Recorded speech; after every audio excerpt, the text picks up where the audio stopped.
हिंदुत्वावर जळणारा ओरछा संस्थांचा दिवाण नत्थे खान. त्यानं सैन्य जमा केलं, मदती मिळवल्या, बळ वाढवलं आणि झाशीवर तुफानी हल्ला केला.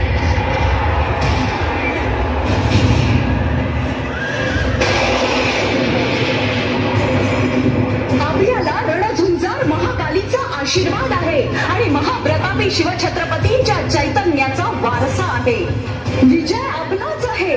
तुटून पडा, वैऱ्याची बेगुमान कत्तल उडवा, दुष्टांची गय करू नका, कापा, मारा, शत्रूची मुंडकी आसमानात भिरकावून द्या.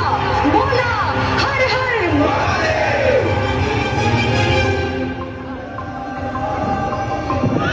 राणीची आणि तिच्या दिलेर फौजेची पराक्रमाची शर्थ सुरू झाली. राणीच्या घनगर्ज, भवानी शंकर आणि कडक बिजली या तोफा महाविध्वंसक आग ओकू लागले. बाण सणसणू लागले, शमशेरी गरगरू लागले. बंदुकांमधून शत्रू सैन्यावर जीव घेण्या गोळ्यांचा वर्षाव सुरू झाला. नत्थे खानाचं सैन्य गवतासारखं कापलं गेलं, पळत सुटलं. खुद्द नत्थे खानानं पळ काढला. दिगंत विजयश्रीनं पुन्हा आपल्या लाडक्या शौर्यशालिनीला गौरवाची माळ घातली. पण नत्थे खानाच्या मनातून पराभवाचा अपमान जात नव्हता. त्यानं कारस्थान रचलं. इंग्रजांच्या दरबारात जाऊन तो कप्तानासमोर उभा राहिला. हम एक अंदर की बात बताने आए हैं हुजूर. क्या है? अंग्रेज राज के खिलाफ क्रांतिकारी लोग जो लड़ रहे हैं, दंगा फसाद कर रहे हैं, अंग्रेजी सल्तनत को नुकसान पहुंचा रहे हैं, वो ये सब अपने मन से नहीं करते सरकार. तो किसके कहने से? कौन है उनके पीछे? झांसी की रानी लक्ष्मीबाई हुजूर. क्या कहते हो? ये सच है? बिल्कुल सच. आप उस औरत को और उसकी झांसी को खत्म कीजिए सरकार, नहीं तो अंग्रेजों को वो बहुत भारी पड़ेगी. उसे अगर जिंदा रहने दिया तो वो झांसी में अंग्रेजों के कुत्तों का बच्चा भी नहीं रहने देगी हुजूर. तो उसका बंदोबस्त जरूर करना चाहिए. मैं अभी कंपनी सरकार को खबर देता हूँ.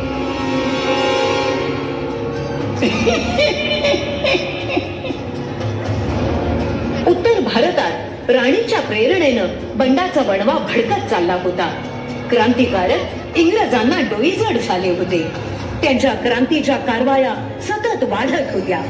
त्याच वेळी बरुआ सागर भागात डाकू कुंवर सागर सिंहानं अक्षरशः हैदोस मांडला होता. कोणालाच न जुमानणाऱ्या सागर सिंहाची कमानीची दहशत पसरली होती. राणी मोजकीच फौज घेऊन तडक तिकडे निघाली. वाटेत दुथडी भरून वाहणाऱ्या नदीत तिनं निधड्या छातीनं घोडा घातला. सागर सिंहाला वेढा देऊन घेरलं आणि जेरबंद केलं.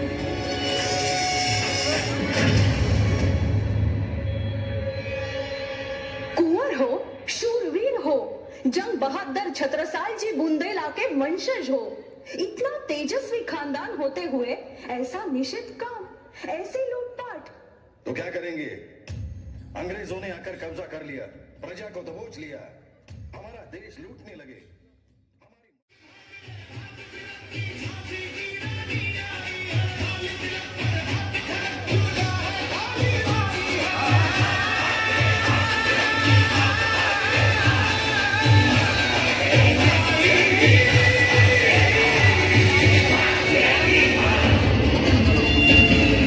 लक्षात ठेवा, आपण स्त्रिया असलो तरी वाघिणी आहोत. रणचंडिकेनं राक्षसांचा संहार केला. तुळजा भवानीनं उन्मुक्त महिषासूर मारला. चांदबीवी राणी चन्नम्मांनी पराक्रम गाजवला. शस्त्र परजून कडकडत्या विजेसारखं दुष्टांवर तुटून पडायचं, सर्वस्व पणाला लावायचं, विजय खेचून आणायचा. बोलो झांसी संस्थान की जय. मैदानात शौर्य गाजवणाऱ्या राणीला गोंडस पुत्र झाला. महाराजांच्या आनंदाला पारावर उरला नाही. झाशी आनंदाला नाली, रोषणाईनं लखलखली, सजावटीनं झगमगली. पण काळाला ते सुख मान्य नव्हतं. कळेसारखा सुंदर राजकुमार फुलांच्या आतच कोमेजून गेला. त्यातच महाराजांना आजारानं ग्रासलं. एका बाजूनं मातृत्व रुसलं, दुसऱ्या बाजूनं सौभाग्य धोक्यात आलं. झाशी संस्थानला वारस हवा म्हणून महाराजांनी लहानग्या दामोदरला दत्तक घेतलं आणि त्या पितृत्वाचे मोजकेच क्षण अनुभवून जगाचा निरोप घेतला. राणीवर वज्राघात झाला.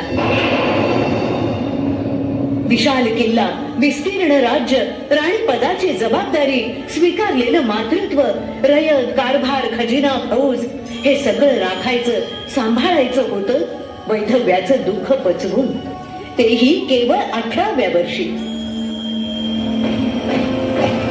झाशी घेण्यासाठी संधी साधू इंग्रज टपलेलेच होते. या भूमीचे तुकडे, प्रांत, गाव, शहर यावर कब्जा करीत साम्राज्य वाढवण्याचा त्यांचा उद्योग जोरात सुरू होता. या गावात उलट्या काळजाचा, मतलबी वृत्तीचा आणि कारस्थानी कृतीचा गव्हर्नर जनरल लॉर्ड डलहौसी.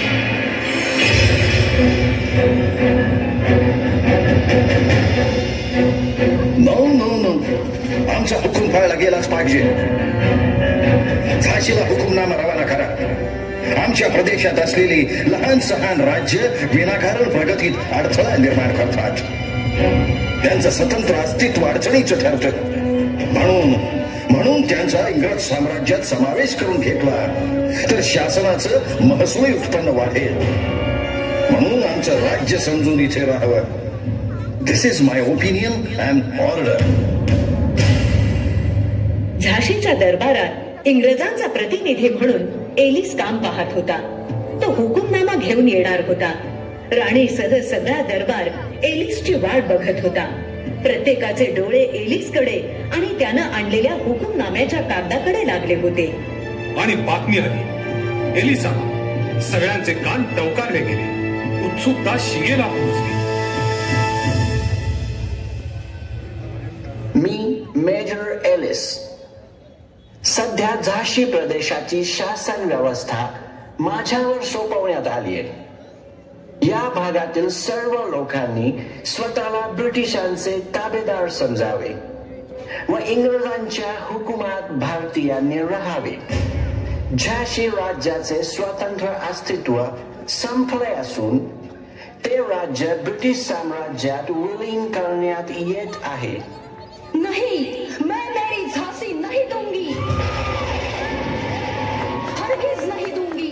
जब तक जान में जान है तब तक हमारा जिंदा ईमान है. झांसी भारत की है, भारत की ही रहेगी. आमच्या झाशीत आमची सत्ता आहे आणि आमचीच राहील, इंग्रजांची नव्हे. आमच्या झाशीला कोणी स्पर्श केला तर त्याला कडवा मुकाबला सहन करावा लागेल. चाहे कुछ भी करो, मैं मेरी झांसी नहीं दूंगी, नहीं दूंगी. राणीनं लढाऊ पवित्रा घेतला. इंग्रजांशी सामना करण्याची जोरदार तयारी सुरू केली. शस्त्रास्त्रांची निर्मिती, तोफांची दुरुस्ती, दारू गोळ्याचा कारखाना, एका मागून एक युद्ध सिद्धता होऊ लागली. त्याच वेळी राणीनं नानासाहेब पेशवे, तात्या टोपे यांच्याशी संधान बांधलं. इंग्रज विरोधी संस्थानिकांच्या भेटी घेतल्या. सळसळत्या रक्ताच्या जहाल क्रांतीवीरांशी संपर्क ठेवला. ब्रिटिश साम्राज्याविरुद्ध प्रचंड उठाव करण्यासाठी, देशनिष्ठांना संघटित करण्यासाठी आणि महिलांना सक्षम आणि प्रशिक्षित करण्यासाठी राणी अहोरात्र झटत